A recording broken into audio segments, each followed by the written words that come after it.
Ja, guten Abend, meine sehr verehrten Damen und Herren. Im Namen der phil.cologne, der Festivalleitung, darf ich Sie an dieser Stelle ganz herzlich willkommen heißen, hier heute Abend auf unserem nächsten Festivalpodium zum Thema das Ende des Individuums. Mein Name ist Kai Wernken, ich leite die Hamburger Stiftung, Udo Keller Stiftung Forum Humanum, die als langjährige Partnerin und Unterstützerin, Mitermöglicherin der phil.cologne immer auch eigene Formatbausteine in das Programm einbaut. Der heutige Abend ist ein solcher. Deshalb mache ich die kurze Anmoderation, bevor es gleich losgeht. Sie alle kennen vermutlich die berühmt-berüchtigte Formel die Verschwinde-Formel aus dem Abspann von Michel Foucaults Ordnung der Dinge. Da steht nämlich so wie am Meeresstrand ein Gesicht aus Sand, so heißt es dort, so werde das verschwinden, was wir Menschen nennen. Dieses Bild vom Verschwinden des Menschen zählt seither zum Grundbestand der Postmoderne, zum Grundrauschen unserer postmodernen Gegenwart. Und obwohl wir dieses Bild, diese Theorie, diese Figur kennen, sie mehr oder weniger routiniert im Munde führen, wächst doch, und das ist eine bezeichnende Selbstbeobachtung in diesen Tagen seit einiger Zeit, wächst doch das Unbehagen und das Erstaunen, um nicht zu sagen das Entsetzen darüber, in welcher Radikalität, Totalität und in welchem Tempo sich dieses Verschwinden nun ausgerechnet in Gestalt der digital-technologischen Mobilmachung vollzieht.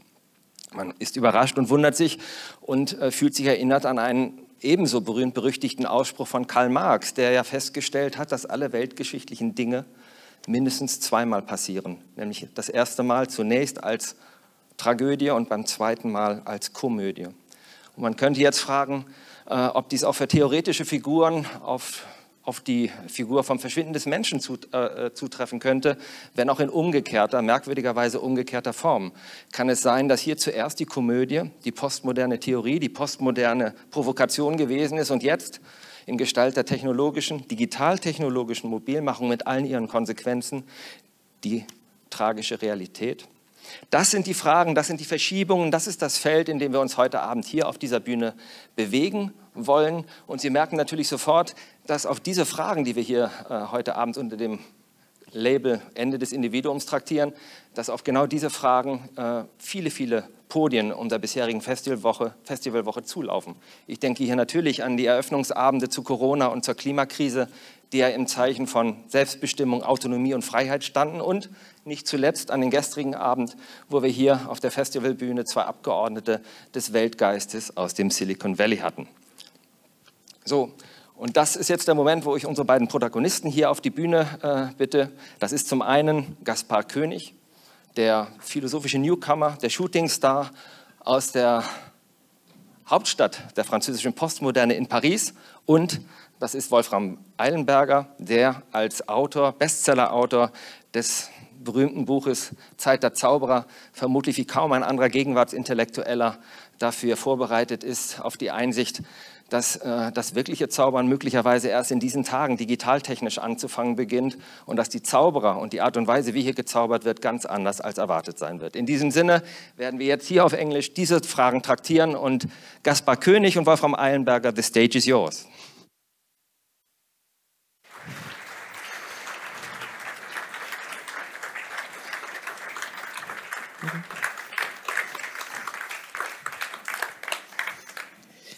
Yes, thank you, Kai, and welcome to this evening of the 9th phil.cologne. It's great to be back. It's great to be here in the Comedia in front of a sold-out crowd, although due to restrictions, this seems, of course, a bit different now. Maybe you know the saying that every true human being has two homelands, his or her own and France. Because France is the motherland of culture, of esprit. It is, of course, also the motherland of a revolution whose battle cry, liberté, égalité, fraternité, revolutionized an entire continent and reshaped the face of the earth. And it's also the motherland of liberalism, of a kind of an ideal of democracy and emancipation and freedom. So I think we should pay attention, sharpen our ears, listen when one young philosopher, who some take to be the shooting star of French philosophy, tells us that there is another revolution going on, that we are in the midst of this revolution, and that this revolution aims to overthrow all the ideas of the modern liberal state. Maybe the battle cry of this revolution would be surveillance, inequality, immortality. It is the revolution of big data and artificial intelligence. The way our author sees it, there is something going on which threatens the very core of our existence, the very core of our political systems, and we haven't paid enough attention to that threat. He has written a beautiful book about this, which is to appear Thursday in Germany. It's his first event with this book. It's his premiere as a philosopher in Germany. We are very glad to have him here. So a warm welcome to Gaspard Koenig. Thank you.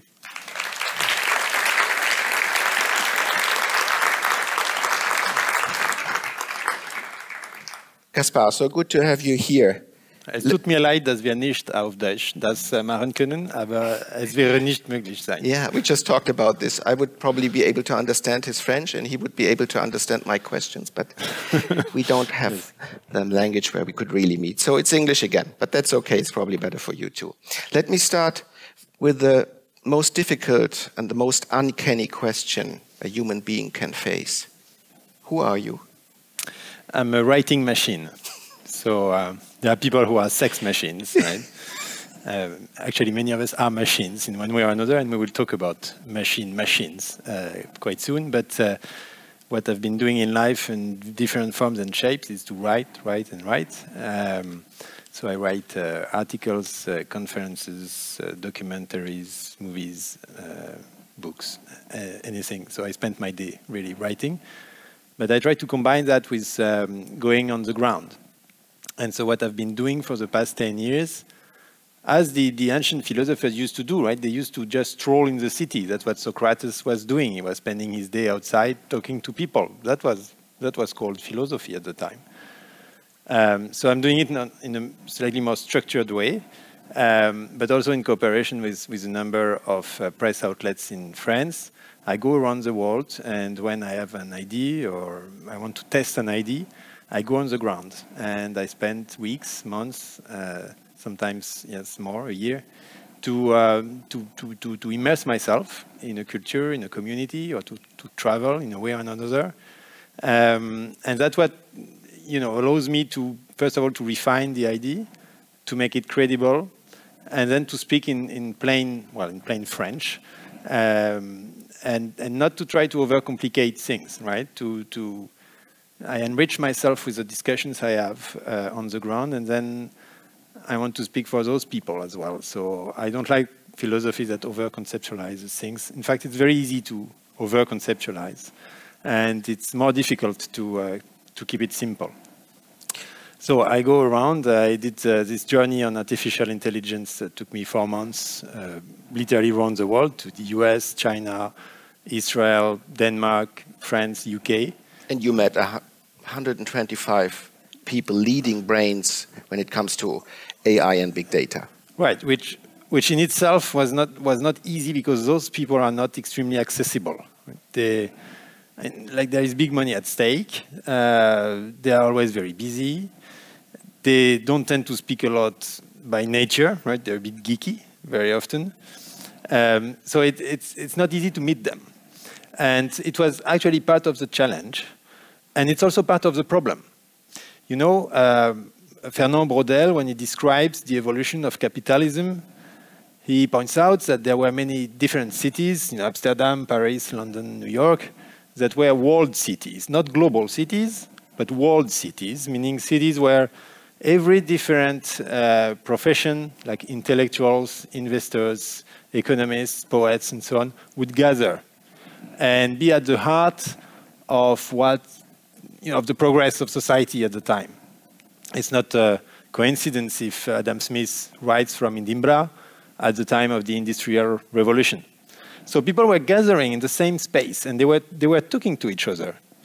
And I feel that nowadays, there's been everybody is scattered around. But philosophers, as far as I know, I mean, there are obviously philosophers that are interested into those topics, but very few. And very few are making the effort to understand what's happening. Because also, I mean, let's be honest, let's face it, it's quite boring to understand what machine learning means.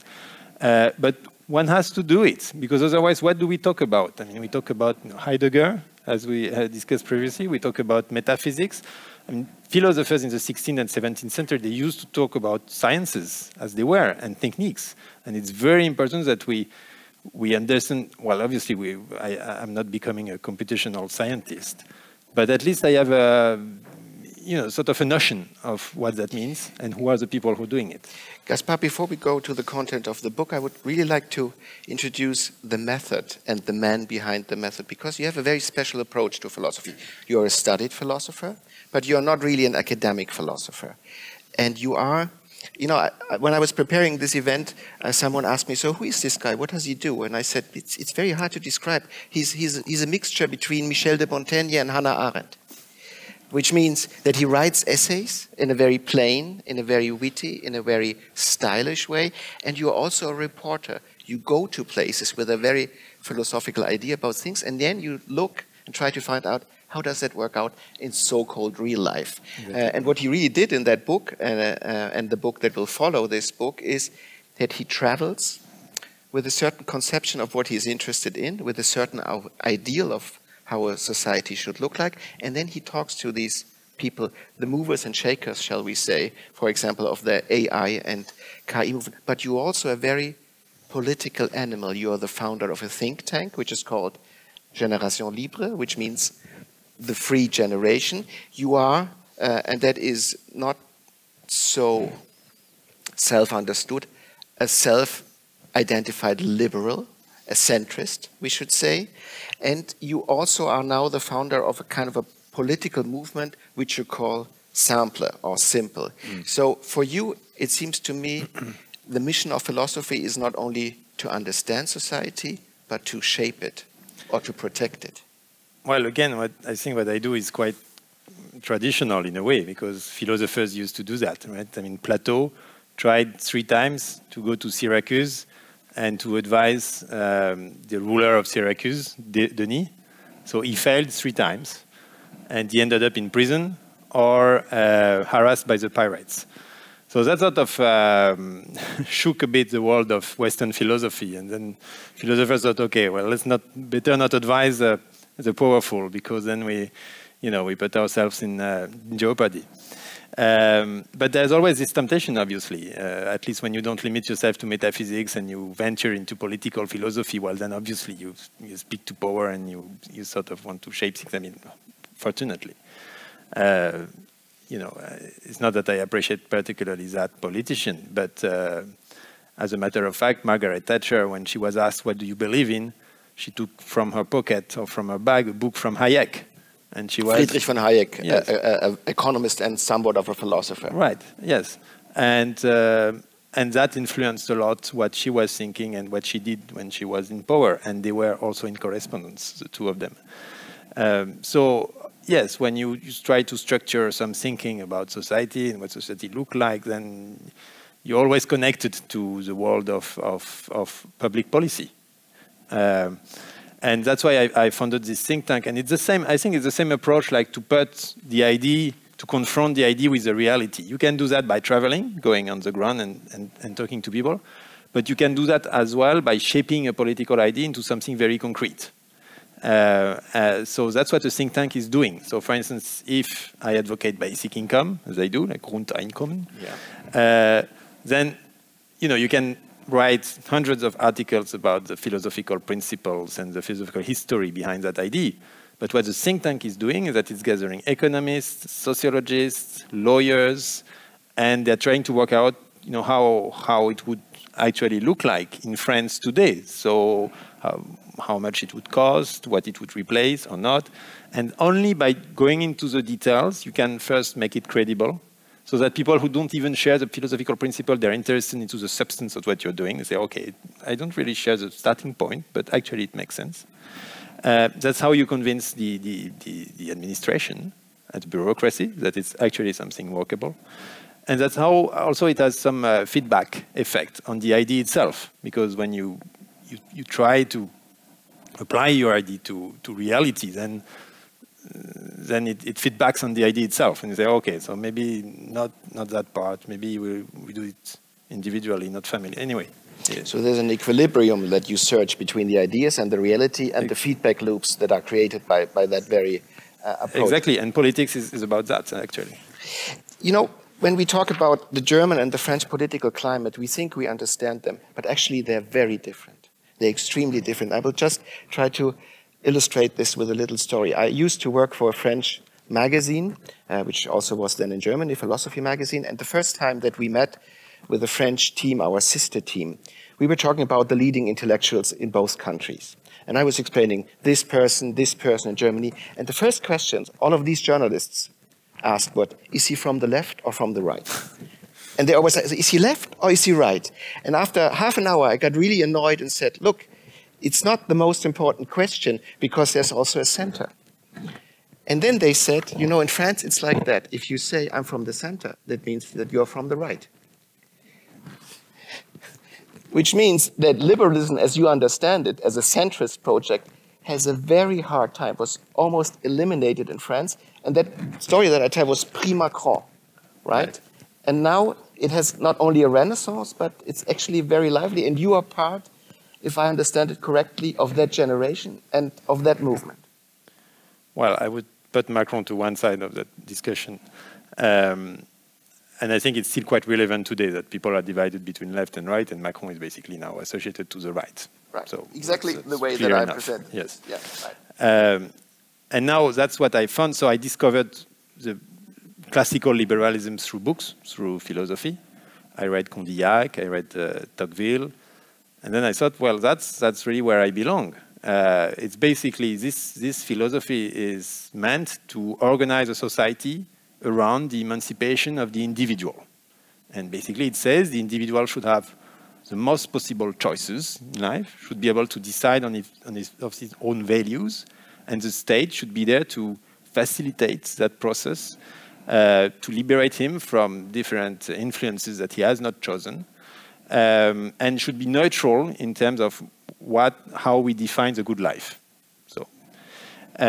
So basically, if you are a Nietzschean sort of individualistic young person, liberalism gives you a more stable framework to think in concrete terms of political philosophy, how you will organize all that. And then it's a very complicated movement. There are many different families and different thinking within liberalism, but I think that's the bottom line, which I find quite convincing.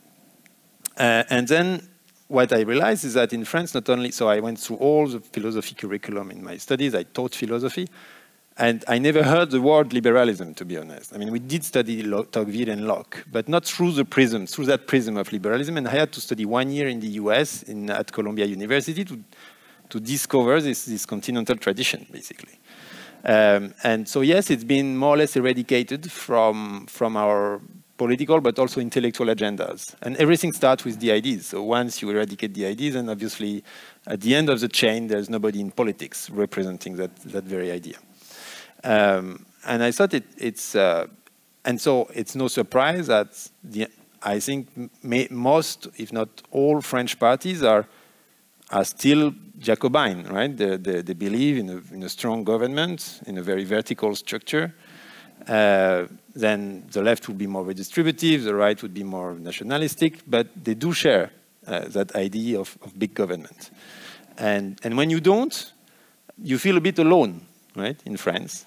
And that's why I created that think tank, to gather people who think the same and to remind them, well, this is a French tradition to start with. This is a tradition from the 18th century. We started that movement with the Brits, probably.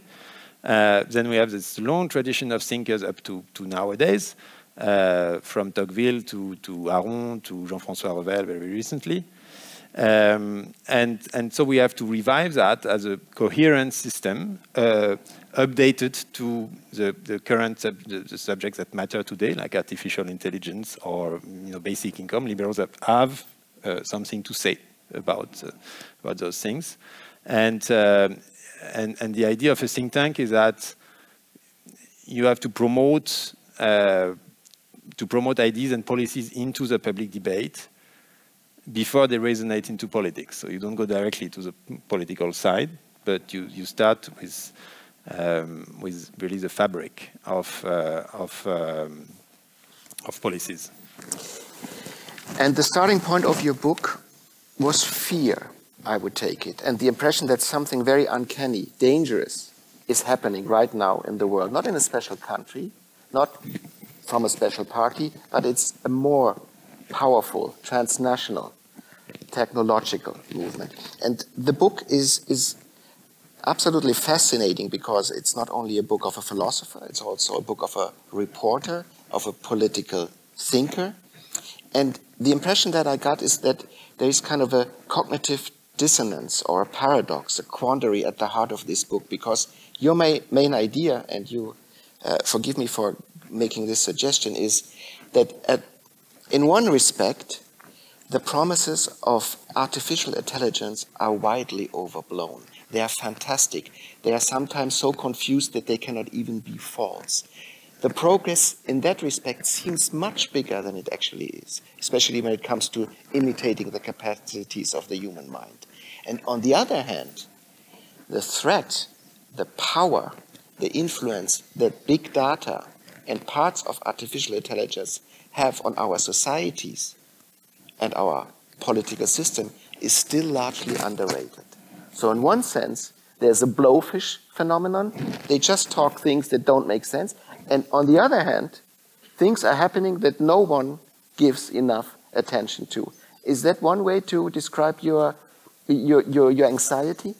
Yes, I mean, the anxiety only came, so it's a good illustration of that method of going on the ground, because at the very start of this project, I was rather enthusiastic about, AI, and by nature and by upbringing, I'm a technophile. So I think, well, it's great, humanity is advancing, so I wanted to do some, I understood it was something that was structuring for society, and I wanted to see it, in a closer.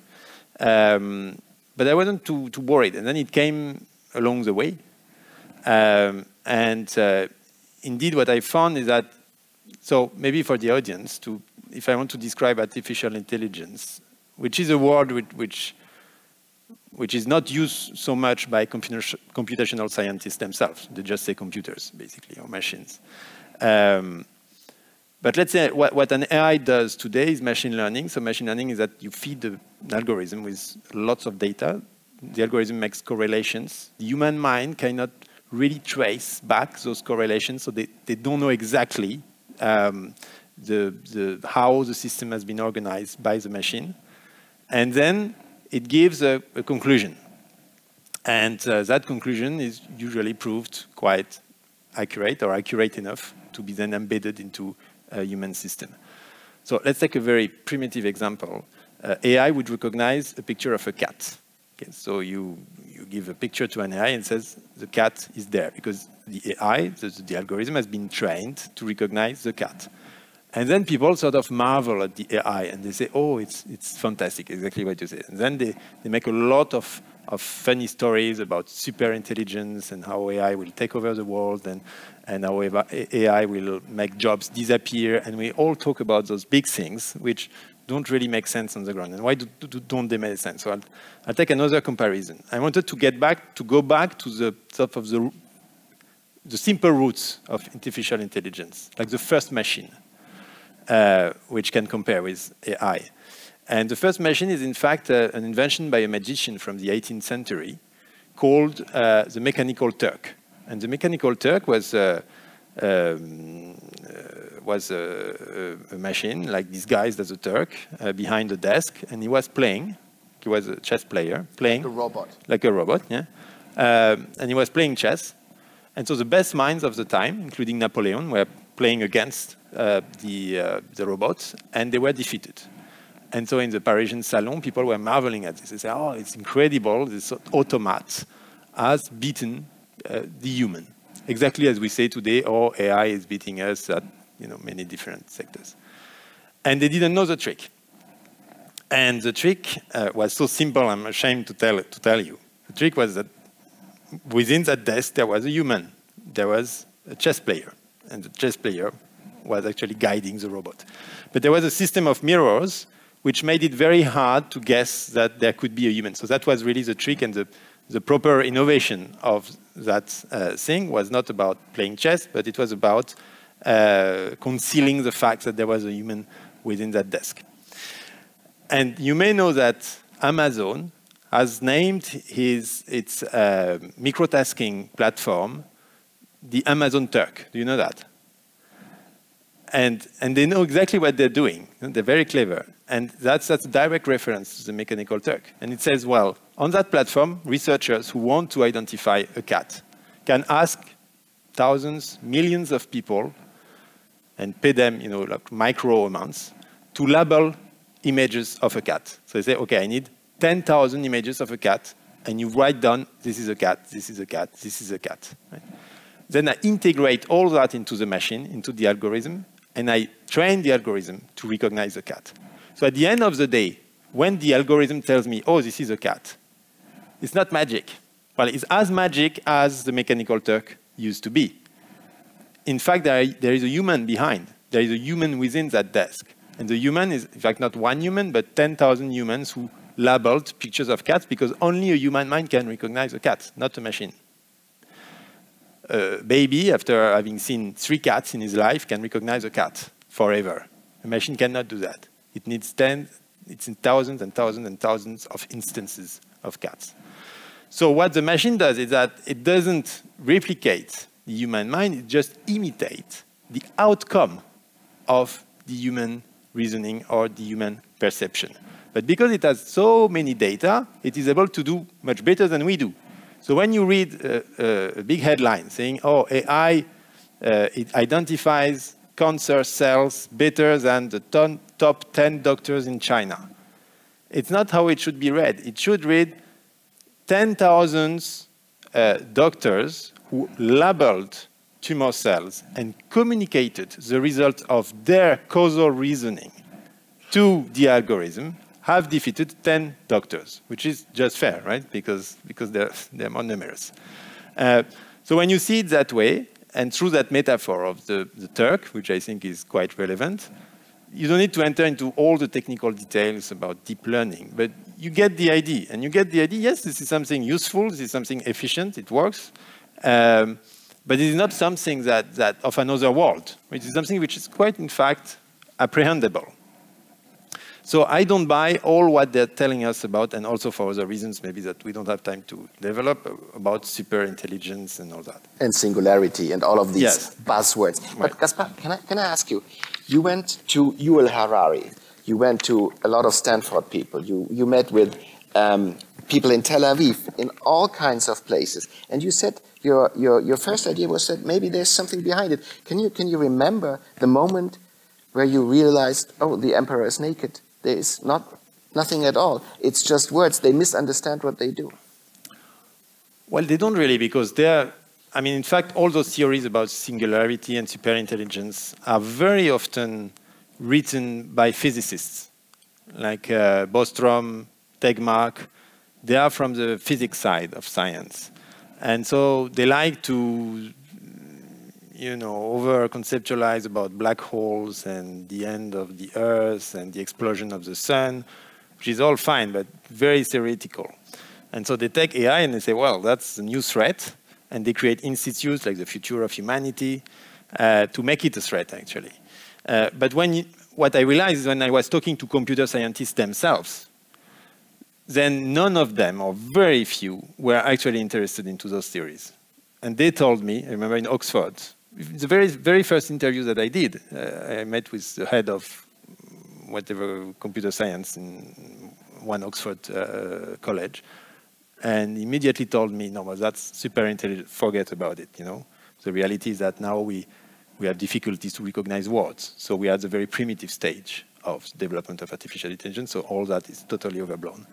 So speaking with the guys themselves from that environment, that made me think, okay, this is not the main subject we should talk about. But then that second part of your question, is what then I realized is, so AI provides a lot of wonderful services to humanity, there's no doubt, including in medical sciences. So it doesn't make sense to be against or in favor of AI. I mean, and your lives are probably partly run by AIs today, or algorithms. But the question is how it is commercially used today. So it's a question of regulation of market. And there I have a big worry, because I realized how powerful platforms are to manipulate behaviors. And I remember the moment I realized that was talking to one neuroscientist in Los Angeles. And so he was a doctor in neurosciences, and then he decided to launch his own startup. He was a very nice guy, and he was a bit conflicted himself with what he was doing. And his startup was called Brain or Super Brain or something like that. And what he provided his clients with were tools to make their clients or their users addicted. And they're very simple, and they work. And so I think the subtitle of the company was, the brain is programmable, you just need the code.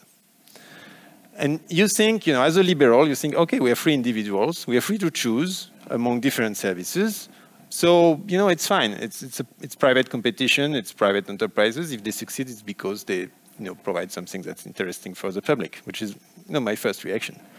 And then I realized, but the individual is totally powerless, because he has in front of him tens of doctors in neurosciences who know how his brain works and can predict very precisely how he will react. That's the guy at Google or Facebook, they tell you that we can know 99% whether you will click on like or not, and how many seconds it will take you, and where it will lead you, so on and so forth.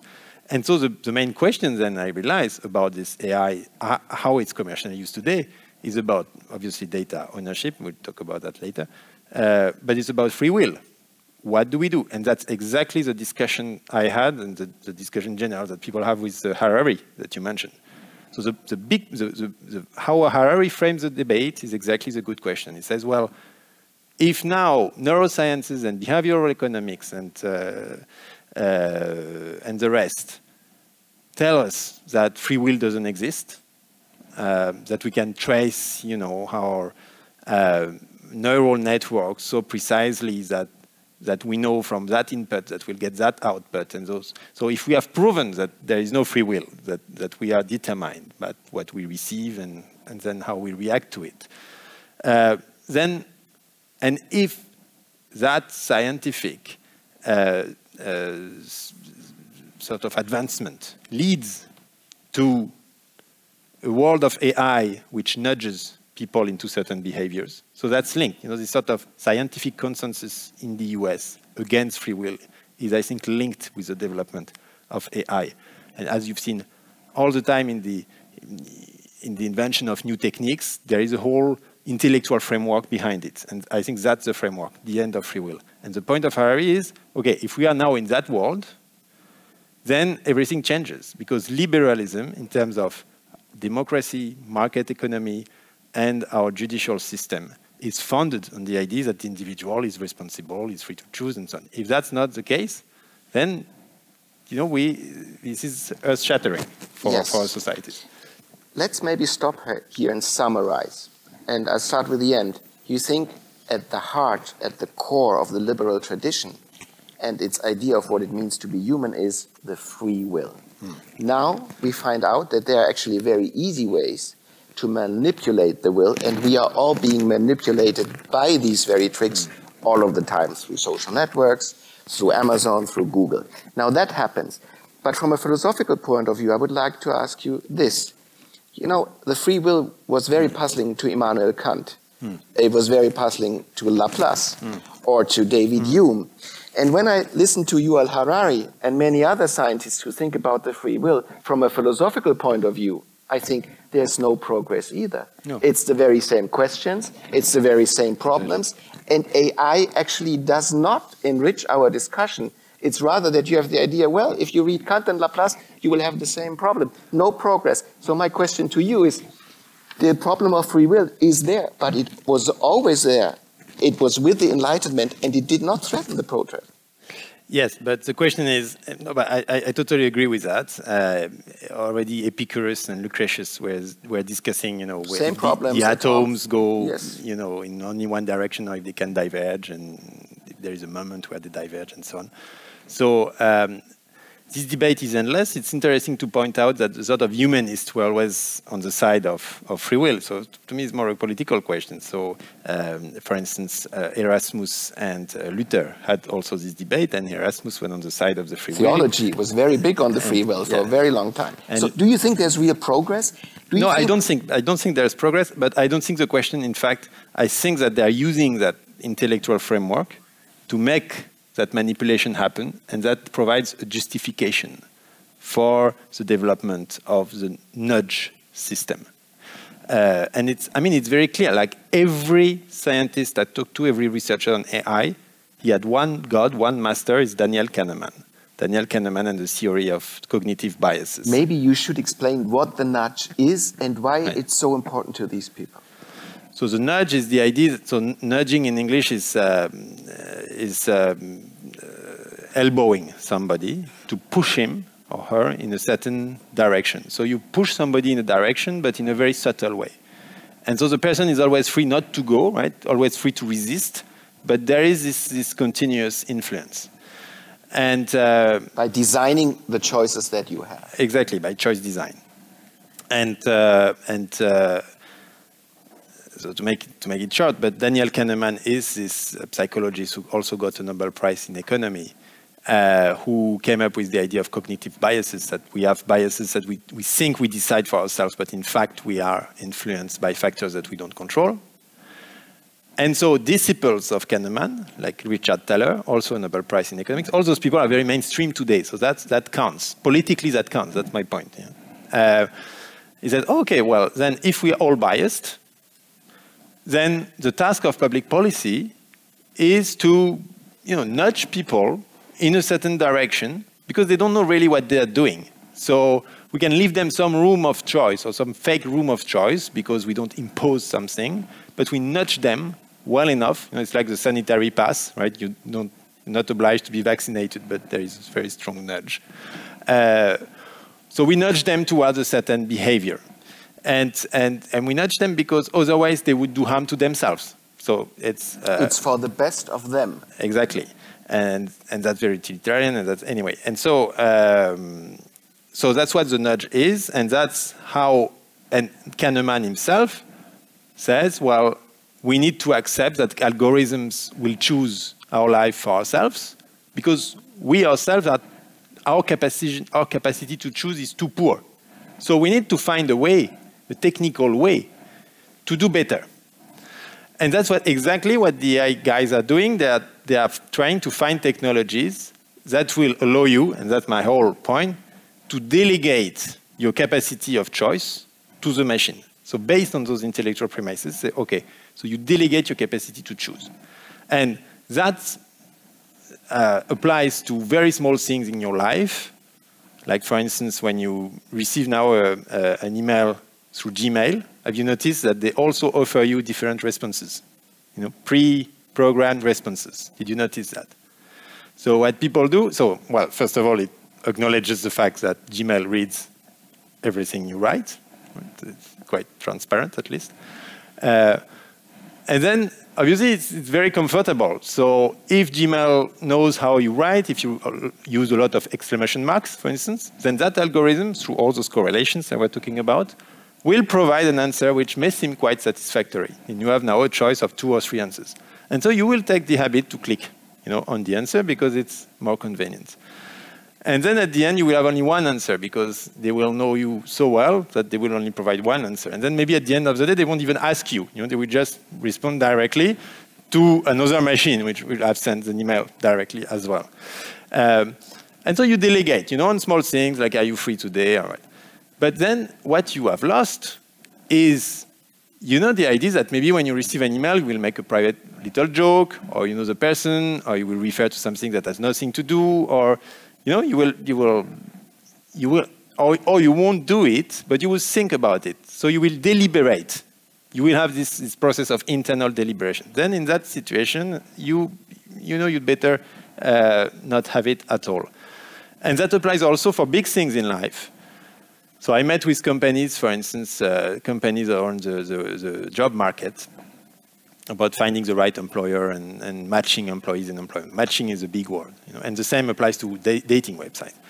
And so they say, well, now you come to us, you want a job. Basically, you don't even have to ask us which kind of job, in which sector, etc. Just provide us with as many data as possible. You know, your bank accounts, your Facebook account, anything. And we'll put that into the machine, and it will give us the best option for you, even if it's something you hadn't thought of. Maybe it doesn't work perfectly today, but that's the direction things are taking. And the same applies, obviously, to love relationships. Instead of, you know, having bad stories and breaking up and so on, we will provide you directly with the best match. Which basically means we have better decisions for you than yourself. Yes. That is, so to speak, the problematic point. And yes. Just to summarize this, we could say that the message and the mission of the Enlightenment, of liberalism, is that you want people to grow up, to become adults, right. to be self-determined. And the mission that you describe by these people is actually they want to make us become children again. Not to decide for ourselves because someone else can decide for us. And the silent battle throughout your book is actually, I think, with Yuval Harari and his book Homo Deus, because Harari's position is this: if they do it better than we can ourselves, let's do it. That's fine, exactly. Because it's the best society you can live in. Exactly. And your point is, if we do that, we do not only lose an idea of ourselves, we are heading for a totalitarian system. And probably this will be a very dark system. Well, at least, you know, why is Harari comfortable with that idea? It's because he's a Buddhist. And so at the end of the day, he doesn't believe in individuality as something that's worth fighting for. You have to overcome individuality because it's a fake. So, yeah, yes, exactly. So if I can be comfortable enough, he can stop suffering, which is a big utilitarian mantra, then where's the problem, right? If actually those machines work, I mean, they don't for the moment, but possibly they will one day. If those machines work and they provide you with a job that's indeed what you could have wanted, with a love relationship which is comfortable enough and so on, what do we complain about? And my point is, because we have not decided that for ourselves, because we have not made the mistakes, because we didn't go through the thought process of deliberation, we lose our autonomy. And that's where I would oppose free will. Okay, maybe it's a metaphysical debate. Maybe free will itself is something that's a bit, you know, outmoded. But the real question is, including for you know, neuroscientists, is the deliberation process. Is the decision part of an internal deliberation process or not? And what counts for me is not the result of that decision, is the process itself. And if the result is suboptimal, as long as the process has been followed, it's in fact better for you as what? For you as an individual who wants to become unique, who wants to develop a form of autonomy. Now, let me tell you a short story that illustrates that, and which is very concrete. It's Google Maps. So you want to go to a place, you use Google Maps. Obviously, all the directions are given, and you don't have to worry about it. Now, I met with a researcher at Stanford who was very proud to beat Google Maps every morning on his way to work. And so he was doing, you know, he was going to work like 3 minutes before Google Map was, the time Google Map was indicating. Because he was taking another direction because he knew the area so well. What does it tell you? It tells you that Google Map doesn't provide you with the best itinerary for you. It provides you with the best itinerary for you as long as you don't create traffic or obstruction for the rest of the users, for the rest of the group. So it dispatches the users so that the traffic is smooth for everybody. And that's the utilitarian Benthamite argument, that you increase the well-being for the maximum number of people, not only for one individual. That's why all those platforms rely on the idea of a community, because you need a community to do that. And they don't tell you that. So, and again, the same applies for love relationship. When you talk to people from the dating websites, they tell you, okay, well, sorry, we have to be a bit dirty in that Please part. Okay. So you have this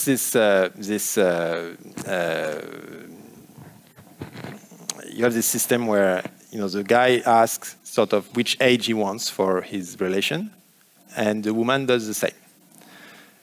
When you take the point of view of the woman, the curve is rather linear. So it means that a woman of 25-year-old wants a man of 25-year-old, a woman of 40 wants a man of 40, and then at the end the curve sort of flattens a bit, because when you're 60 you want a man of 55. Now if you take the point of view of men, the curve is linear at the beginning, and then at the age of 23 the curve becomes flat. So all men want to date women of 23, not 22, 24, but 23. And that's a fact? And that's a fact. It's something that is well known in the environment of dating websites. So obviously they don't ask you for your explicit criteria trying to match. Because if they were doing that based on your free will, if you want, because if they were doing that, the site would crash after 2 days, because the woman of 23 would be harassed and all the others would be frustrated. So what they do exactly like Google Maps, they dispatch. And they say, okay, well, okay, she's not 23, but, She looks like 23. Yeah. Yeah. There are other things at play. Yeah. But that means that, and it's fine, and they're doing it with good intentions, and they're not trying to torture people, or they're not, totalitarian in themselves. But they create a world where we want to maximize the well-being of the community. For that, we dispatch people and preferences in the way that works better through the power of those algorithms. And when you totally lose in that situation is the capacity, for instance, for a man to realize, oh no, in fact, I don't want a woman of 23 because it's 3 times that I get rejected, so maybe I'll do something else. So to make a mistake, understand the mistake, interpret the mistake, grow from this mistake, and then from the mistake you elaborate your personality. And as a liberal, what I'm interested in is that everybody is different. Everybody has his own set of values, and that's why I take the side of John Stuart Mill against Bentham. I want a world as diverse as possible, with as many ways of life as possible, and that's totally antagonistic with those techniques.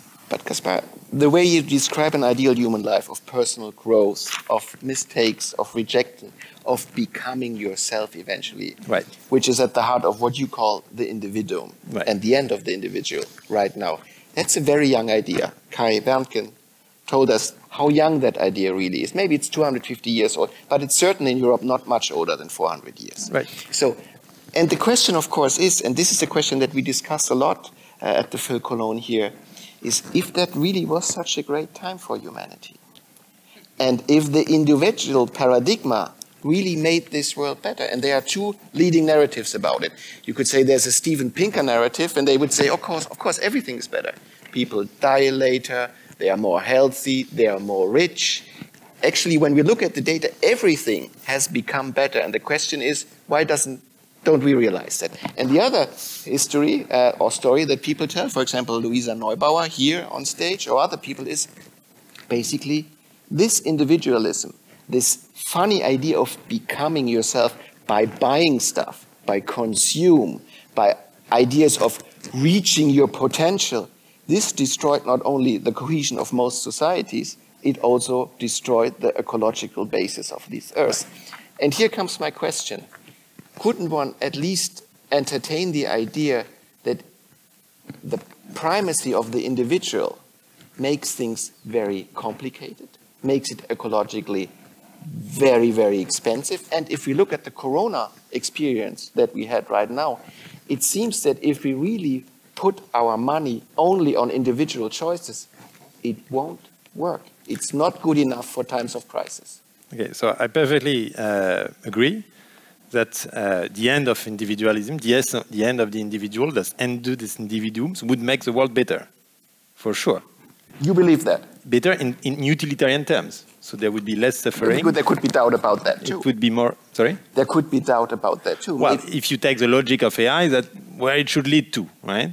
That relationships are smoother, people are, dispatched to, better better environment, better work, better love relations. The machine takes care of that. And I think that's an ideal that is widely shared in the Valley. And that's exactly why Peter Thiel, one of the big investors, is saying AI is communist, because basically this is an ideal of a thriving community. And it's a proto-totalitarian ideal in the end. And, well, in the end, I mean, and then it's a real, and that's why my approach on AI is there is a philosophical, like a political philosophical story behind it. And we have to make those choices before we immerse ourselves into those techniques, because they have political implications. And that's that debate to have. Do we want a world which is extremely comfortable and smooth, like a super smart city where everything works, and where you have to submit to the community in terms of sharing your data and then responding to what you get in return, to the suggestions, the recommendations, or the directions that you get in return, which is exactly the way that China is taking? Or do we assume the fact that we want disruption in terms of we want distortions, we want tensions, we want... Obviously, when you don't get the smart city, when you allow people to drive for themselves, you create accidents, you create traffic. Let's imagine that the smart city works, okay? That autonomous vehicles are now, on the road, and that everything works smoothly. Well, there is less accident, there is less traffic, and life expectancy is increased, and the comfort of everybody is increased. If you want to keep the idea that people can drive manually without being connected to the network, then you will create problems, tensions, frictions. I do think that then we have to oppose two different notions. Optimization on one hand, which is that better world that they want. They say, oh, every tech entrepreneur wants a better world. But that's a better world in terms of what? In utilitarian terms. They want to optimize the relations within the community. And I would oppose optimization to progress, because progress has always been founded on errors, including biological progress. We have the theory, if there was an AI regulating the relations between the primitive bacteria on Earth, we would never have gotten to humanity. They would have organized bacteria in a way that everything works well, that they're very well fed and comfortable. And the day where a bacteria starts to become crazy because she has a different DNA, because there's been a replication error, she gets eliminated. So that sort of optimization leads to some form of inertia and to a very stable and very sort of peaceful universe, theoretically. If you want progress in terms of something you cannot anticipate, of what I would say something in terms of a civilization growing, you need those mistakes, those errors. I mean, take urbanism. Urbanism is exactly the same. Everything that's planned in urbanism is maybe efficient, but it's an aesthetic disaster. Beauty comes from spontaneous order of different people trying different things. I think it's a very valuable distinction to make between being pro-progress and against optimization. Exactly. And it's probably in the present day climate and the zeitgeist very difficult to make this distinction understood. What might be the difference between an optimized world and a world where we say, I'm open to any kind of technological change and progress, but I don't want the ideal of optimization behind it. One point, but philosophers like and love thought experiments. And one term at the heart of what it means to be an individual in the enlightened liberal sense is, of course, autonomy. I make my own decisions. Even if they're bad, they are mine. Exactly. Let's assume we have a very big problem. Too big for us to solve cognitively. Let's call that problem climate change. No one really knows how to solve it right now. But if an AI says, give it a lot of time, and maybe in 2040, I think I have a solution to your problem. Would you be, and according to the parameters that you outlined, it's the optimized world that will solve it. Would you say, and otherwise there will be a catastrophe. And now there comes the French philosopher Gaspard Koenig and says, well, I understand it's the best solution, but I believe in autonomy. And there will be a catastrophe, but it will be our catastrophe, and that's a good thing. Yes, absolutely that. Isn't that a problem? No. Because why is climate change a problem? It's a problem for humanity. It's not a problem for the planet. The planet doesn't care. It's not even the problem for the species, because new species will come, others will disappear. There have been many phases of climate change during the evolution of the Earth. So it's a problem for humanity, for us to survive. So then it becomes again a political question. What sort of humanity do we want to survive? If you want a humanity that's, guided by robots, I don't think it's worth, it's worth doing. You'd rather not. Yeah, this is a catastrophe as well. I mean, as much. And now, obviously, the subtle element in that is to find, on climate change, for instance, a regulation that allows individual creativity while keeping the collective happy.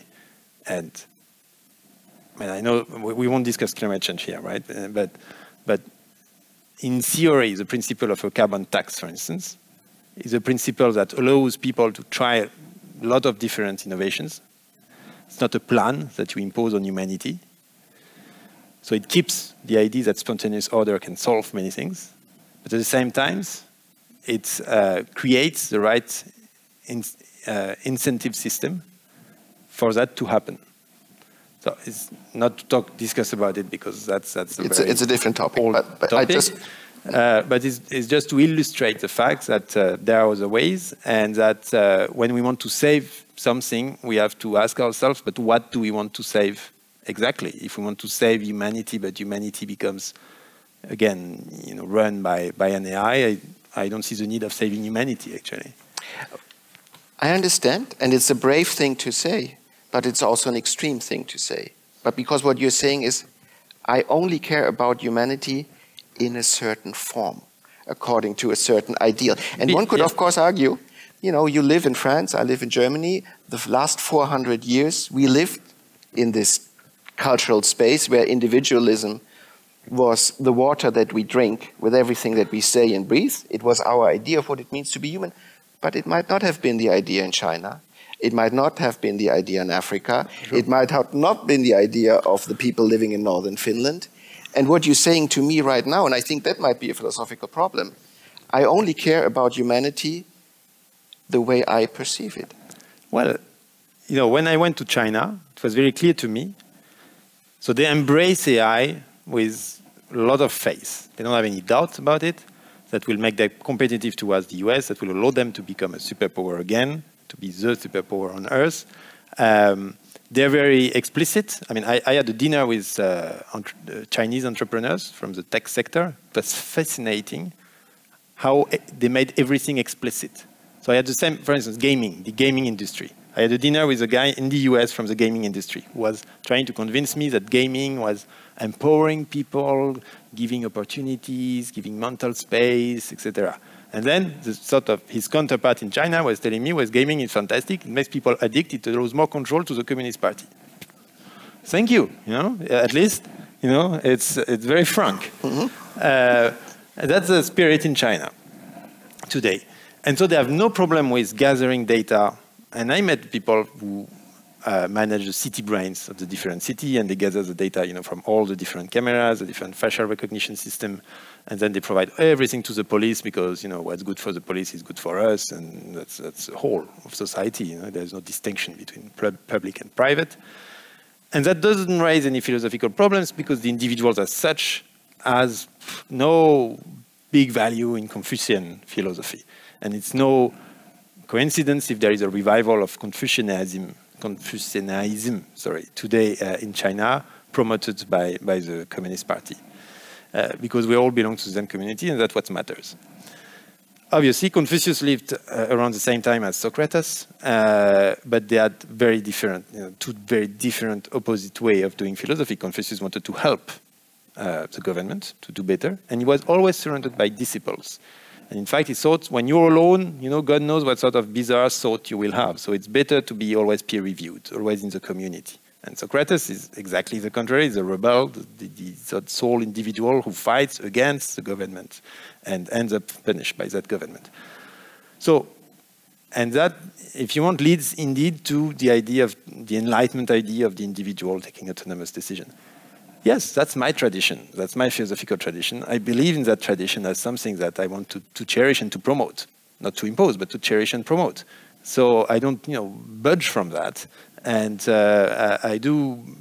I'm quite, and so those liberals, those Western liberals, have also always tried to promote those values in the rest of the world. Because they think that's best values, and they think they have to share them with the rest of the world population. And I think the big picture behind it is that the process of civilization is to come out from the tribe, to dislocate the tribe, and to give the individual the means to be himself. Whatever that might mean, and this is a difficult question. It is a difficult question, and the government has a role to play to help the individual grow and become himself and so on. But I think this idea, and that's no coincidence either, if Mario Vargas Llosa, one of the big living liberals, Peruvian Nobel Prize winner. Yes, in literature, and also a politician, because he was a candidate in the presidential election in Peru, went to the second one, so interesting character for me. Well, he called his last book "The Call of the Tribe," which is negative, right? And so if you think that's the process of civilization, well, then yes, you advocate for it, and you want to convince people that it's still the best way to live together. So yeah, it's a difference, and yeah. It's said that you should not judge a book by its cover, but no one says you should not judge a book by its title. Your title is a very telling title because it alludes to another book which was written about 40 years ago, The End of History, by Francis Fukuyama. And 40 years ago, after the fall of the Berlin Wall, one really thought that the very vision that you promote and you believe in had won, globally won. And that was the end of history, and basically the idea that the age of the individual has begun and it won't end ever, globally. 20 years later, there was 9/11. Now we have a situation where the US troops and the European troops pulled out of Afghanistan.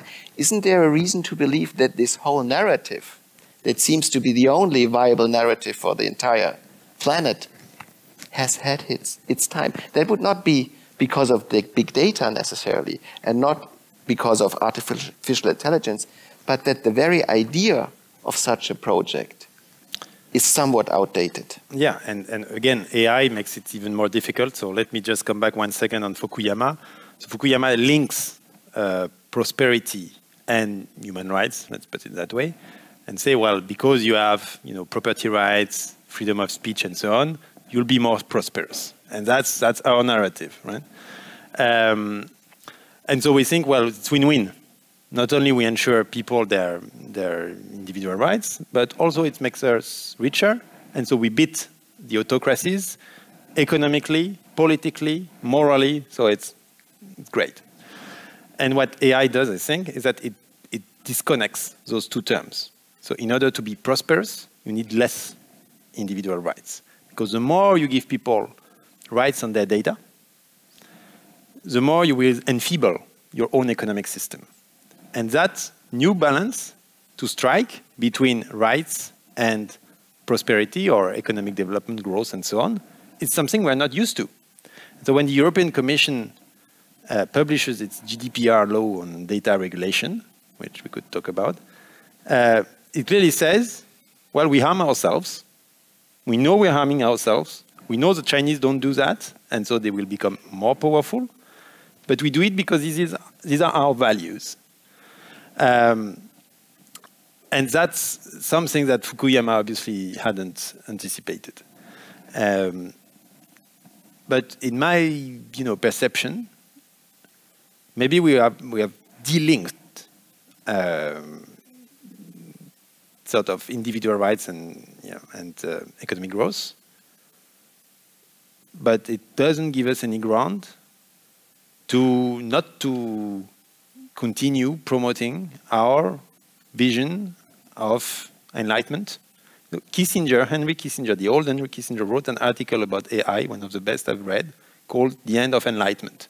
So it's exactly the point. And sometimes people are desperate and they say, well, you know, we won't succeed in that. Chinese will beat us, so we need our own European tech and we need our own big data and we need maybe data sovereignty and so on. Again, I don't see what's worth fighting if we give up on that battle. So I don't think we have any other intellectual option than to continue promoting that vision of individual rights, be what may. What is so interesting and fascinating, I think, about your book and your approach is that at the very heart of the liberal utopia, the liberal project, you place a right to be unreasonable, a right to err, to make mistakes. For an example, you know, I might like to eat 7 Snickers at night. It's not very pleasant. It's certainly not healthy. It's not reasonable. But hey, that's me. I eat my 7 Snickers at night.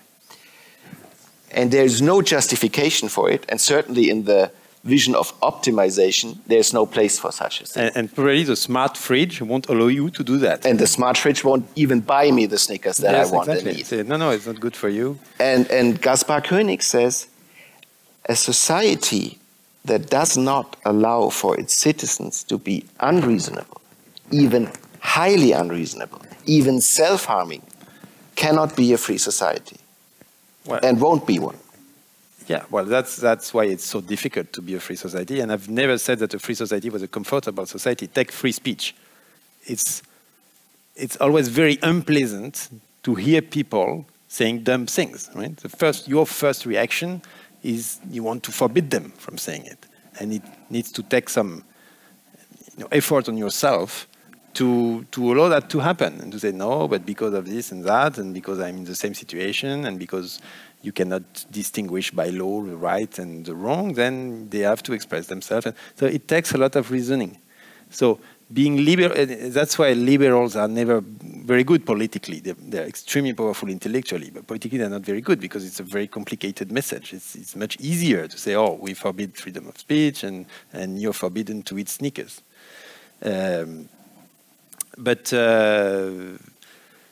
Yes, the right to err is an expression that I found in Isaiah Berlin describing the work of John Stuart Mill. And again, John Stuart Mill for me is... Just to explain, Isaiah Berlin is a Russian-British philosopher from the 20th century, one of the great liberal icons. Yes. And he discovered this right to err. Yeah, and it attributed that to John Stuart Mill, who never said it in those terms, but the whole philosophy is really around that. And again, let me come back on this debate on utilitarianism, because John Stuart Mill was a disciple of Bentham, and then he rejected Bentham, and he wrote a book called On Utilitarianism, saying, well, if you want to increase the well-being of the maximum number of people, then there's a problem, because we don't have the same values, we don't have the same definition of well-being.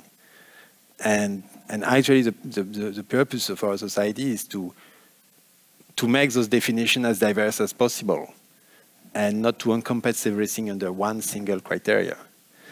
And, I fear, like we live in a world now, even when you take the train now, you have to scan so many different things. The railway station used to be open spaces where you circulate and population mix and you're anonymous. And now these are unregimented spaces where everything is sorted out, and now there's those lines because of Corona, so you have to go there and get there. It's called crowd management. And yes, it may be more efficient, maybe even prevent some diseases or some terrorist attacks or whatever. Maybe it prevents one terrorist attack every 10 years, and that's worth putting millions and millions of people on very narrow lanes, because actually it costs nothing, right, to just follow the lane. well, I think it's a real problem that we haven't talked about that, we haven't debated around that, and that we let ourselves being led in a very detailed manner, like sheep. And very happy sheep maybe, but is it worth being a happy sheep? Don't you prefer to be, a wolf or anything else? So maybe to give us a concrete example, which is, of course, on our mind right now, it's the Corona example. From a German perspective, one is very amazed that France, the country of liberty, of laissez-faire, has such strict rules on people to get vaccinated, even has a law by now that obliges them to get vaccinated. Not everybody, but more or less. Much harsher than in Germany. Yeah. And of course, we have, for example, the Wutbürger movement here in Germany, people who say, we don't want to get vaccinated, we don't want the state to give us any guidelines on this, because, and maybe we could rephrase this in the way you said it, there's a right to be unreasonable. Maybe it's wrong, maybe it's irrational, maybe it's even harmful, but this is our right. And the state has no say in this. And of course, a liberal would say, of course, there's the freedom of other people, we should not harm them, and there's an argument to be made. But at the heart of this problem is that these people basically say what you say with your deepest liberal convictions. We might be idiots, but it's our idiocy, and we are entitled to have it. Well, it's exactly that. I participated into those demonstrations in France against the sanitary pass, with people chanting "Liberté, liberté." For once, they chant "Liberté" and not, more money, more rights. No, they want liberté. Excellent. Let's take advantage of that situation. But then, more fundamentally, when there was no, and then, everybody is an epidemiologist those days, so I'll be quite careful in what I say. But when there was no vaccination, then clearly having the virus and transmitting it was something that potentially would cause harm and death. So to find some form of regulation, whether it's lockdown or something else, in order to keep people apart and lower the chains of transmission, is a no-brainer, including for liberal. But I think the situation has completely changed the day where the vaccine has become and has been proven efficient, at least against serious disease, available and free. Now everybody from every age range can in Europe, can be vaccinated, is protected against dire harm, and can do that in no time. So in this situation, I think that the problem of the pandemics is not any longer a problem of public health, but becomes a problem of individual responsibility. Because who do you harm? You harm people who are not vaccinated. But people who are vaccinated... Or cannot be vaccinated, including children? Well, when children, it's a thought experiment, so let's put that apart. And it's a minor category, and children are not gravely affected by the virus usually. So. It's statistically marginal. So in that situation, everybody who wants to be protected has had the opportunity to do so. So in that case, and that was exactly the reasoning of the Brits, which I dislike by many, many aspects. But in that situation, the day that the vaccine was expanded to the whole population, they lifted.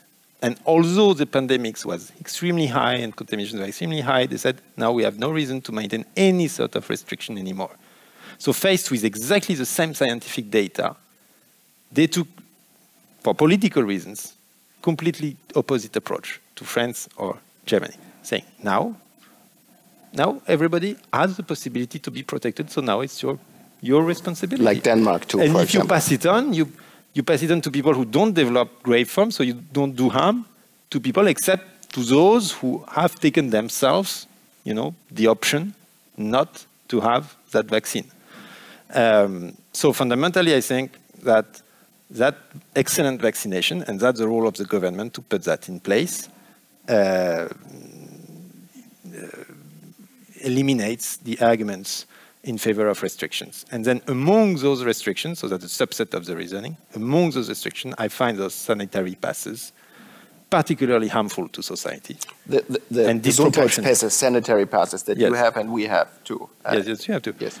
I find it disproportionate towards the goal that is sought. And to have to inform of your identity, of your name, of your health condition when you're in the public space.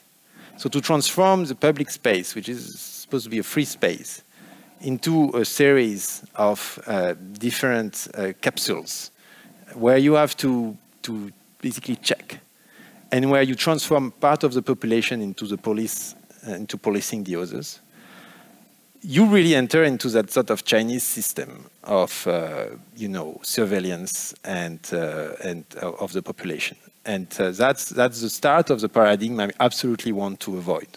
Because if you start doing it for health reasons, then why don't you do it for fiscal reasons? Why people who are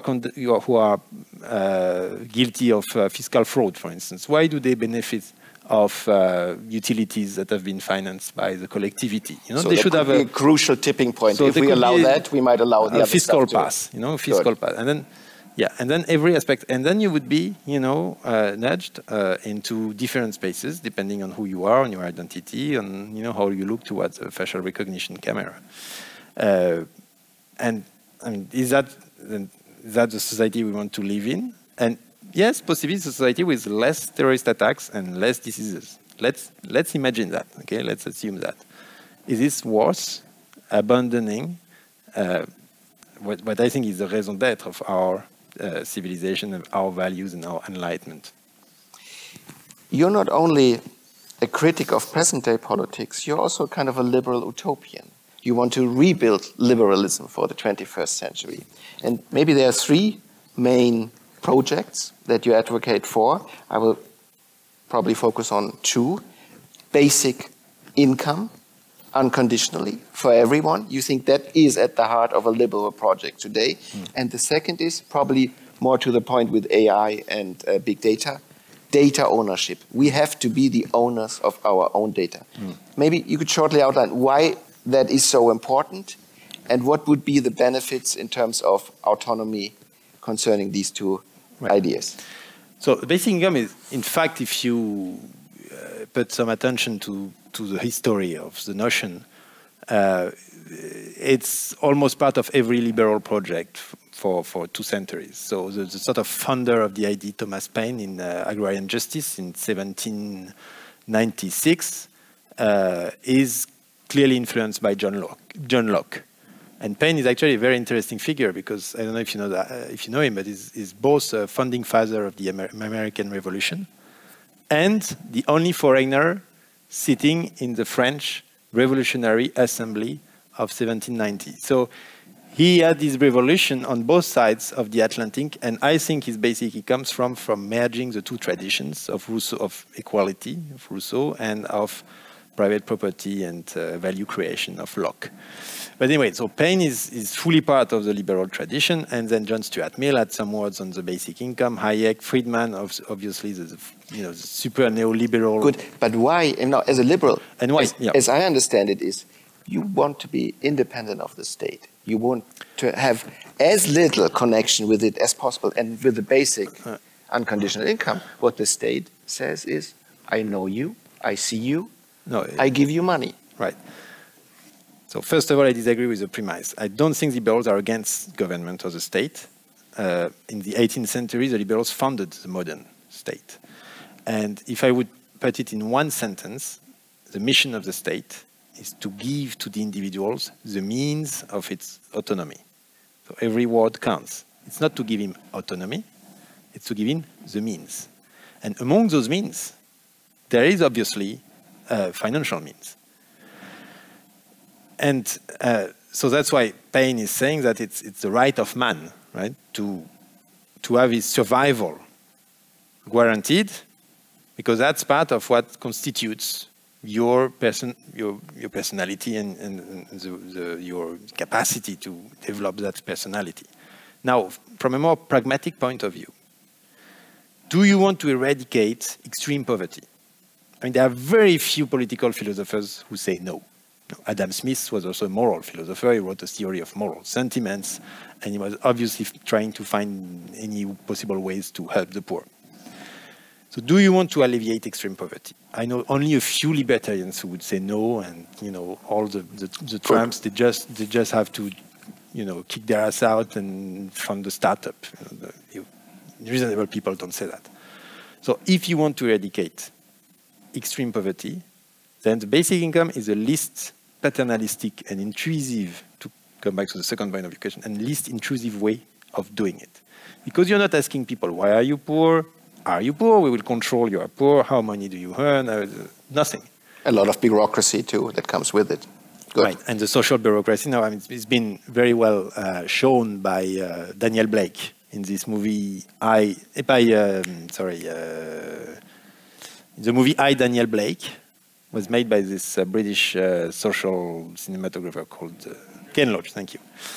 And he was Palme d'Or, I think, in Cannes a few years ago. Yes. And it shows social bureaucracy in the UK, but it would be the same in France. In France, I know that subject quite well, and it's absolutely horrendous when you're at the lowest level of society, how much paperwork you get to fill, and that's why actually people don't receive the benefits they're entitled to. So that's the least paternalistic option, is that you just give money to people, and you don't, with no question asked, no condition whatsoever.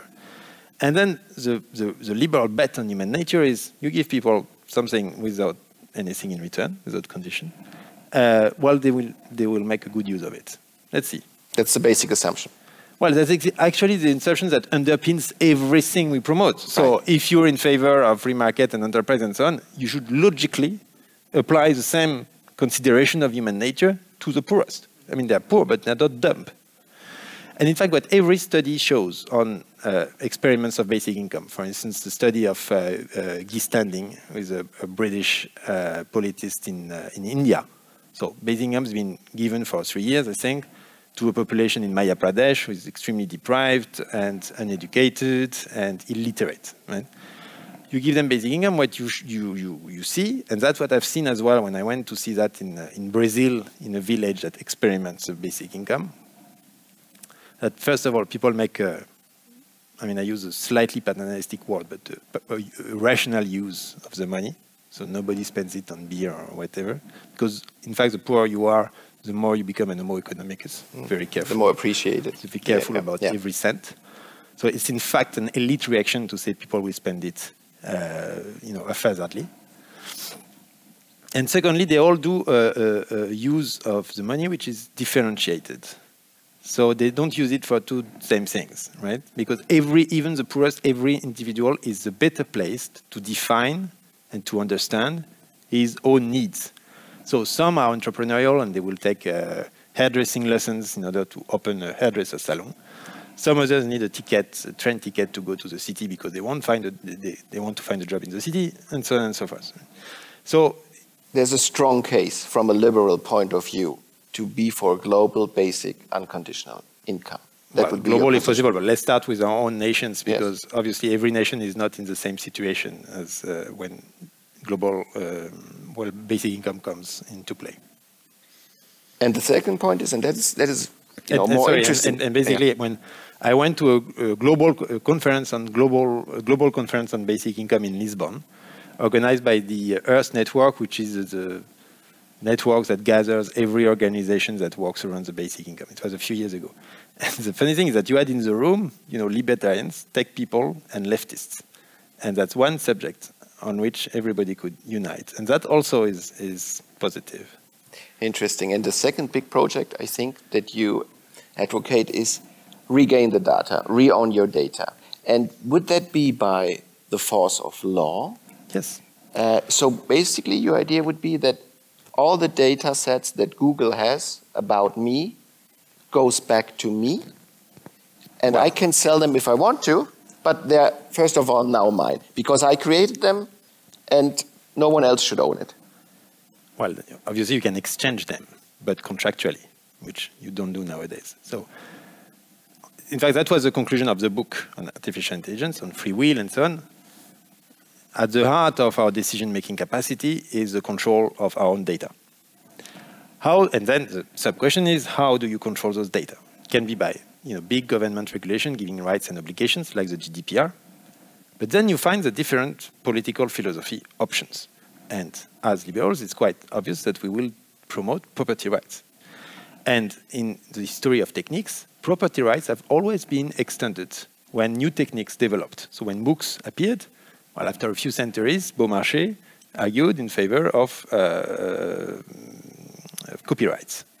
Then when the Industrial Revolution came about in the 19th century, intellectual property rights were created. So those rights are expanded.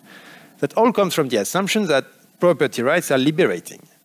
And in fact, if you take the history of peasants in the Middle Age, of Georges Duby or others, you see that that's a long history of acquiring property rights. Because at the beginning, they couldn't sell or transmit or anything, do anything to the land they owned. We need to make the same move now with the digital data. Exactly. So, but the assumption is that I believe property is emancipatory, which is not widely shared today, right? Because we have Piketty arguing that, that property is the beginning of alienation, and so still the Marxist view.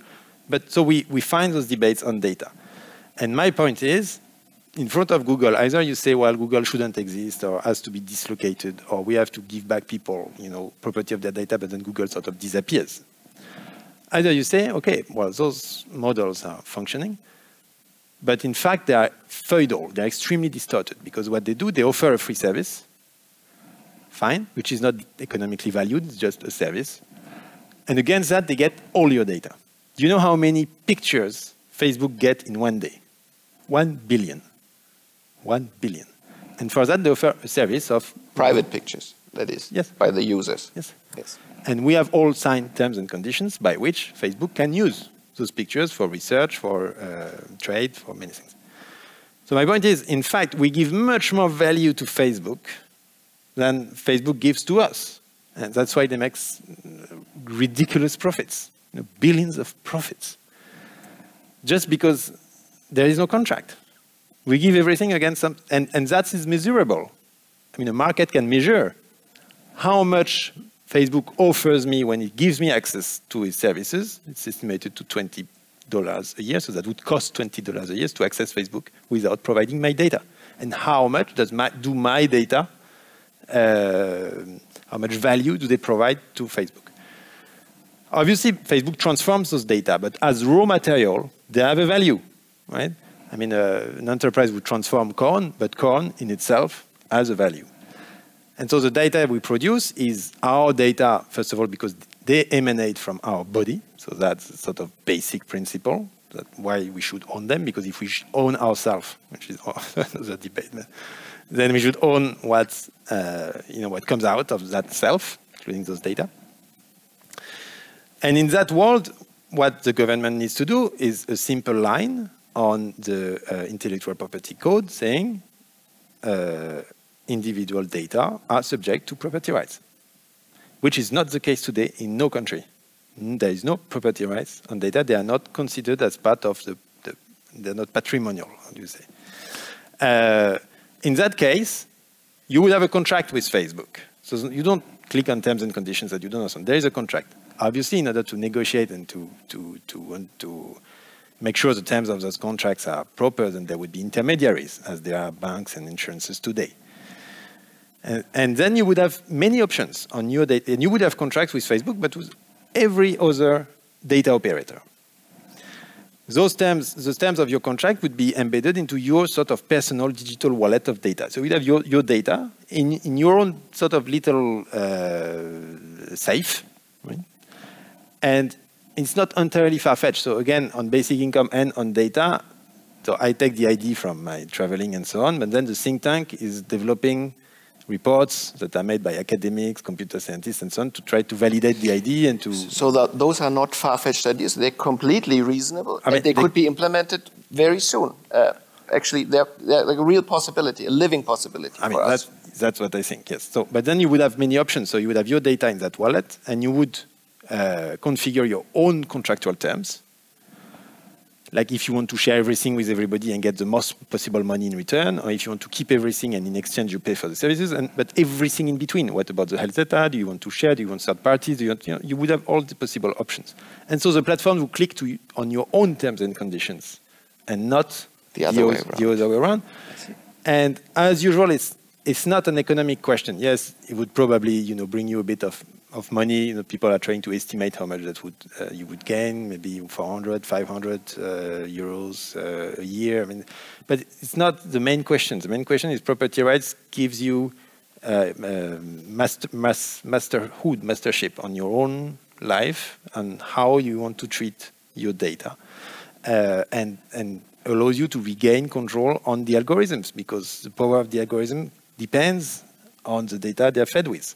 And obviously that's detrimental to the optimization process, because some data won't be shared. I see the energy, I see the conviction, I also see the possibility, and as I understand it, for example, regaining property rights for our own data would be key to preserving the individual as we know it. Right. It's one of the main important things, and I think that it's really an important takeaway, not the only one from your book. We talked a lot about political measures. Philosophy is about self-care too, caring for yourself, of creating virtues of autonomy and liberty.